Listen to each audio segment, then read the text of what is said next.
জনসংখ্যাৰ আকাৰৰ ক্ষেত্ৰত পৃথিৱীত ভাৰতবৰ্ষৰ স্থান কিমান? উত্তৰ: জনসংখ্যাৰ আকাৰৰ ফালৰ পৰা ভাৰতবৰ্ষ পৃথিৱীৰ দ্বিতীয় বৃহত্তম দেশ। 2011 চনৰ লোকপিয়ল মতে ভাৰতৰ কোনখন ৰাজ্যৰ জনসংখ্যা আটাইতকৈ বেছি? উত্তৰ প্ৰদেশৰ জনসংখ্যা আটাইতকৈ বেছি।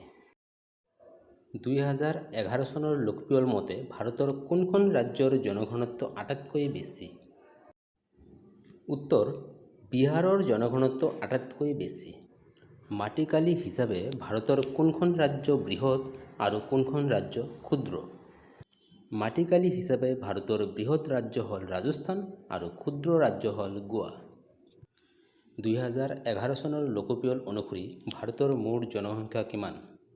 2011 চনৰ লোকপিয়ল অনুসৰি ভাৰতৰ মুঠ জনসংখ্যা 121 কোটি।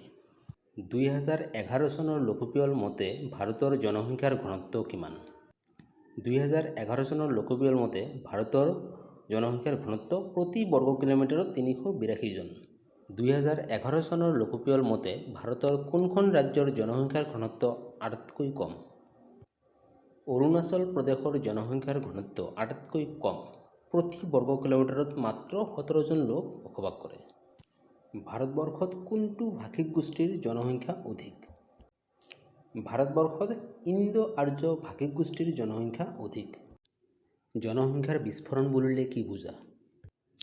উত্তৰ: কম সময়ছোৱাৰ ভিতৰত জনসংখ্যা অত্যাধিক বৃদ্ধি হোৱাকে জনবিস্ফোৰণ বোলা হয়।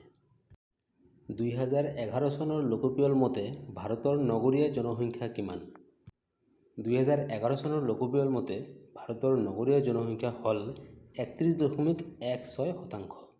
মৰমৰ ছাত্ৰ ছাত্ৰীসকল, ভিডিঅ'টো ভাল লাগিলে ছাবস্ক্ৰাইব আৰু শ্বেয়াৰ কৰিবা।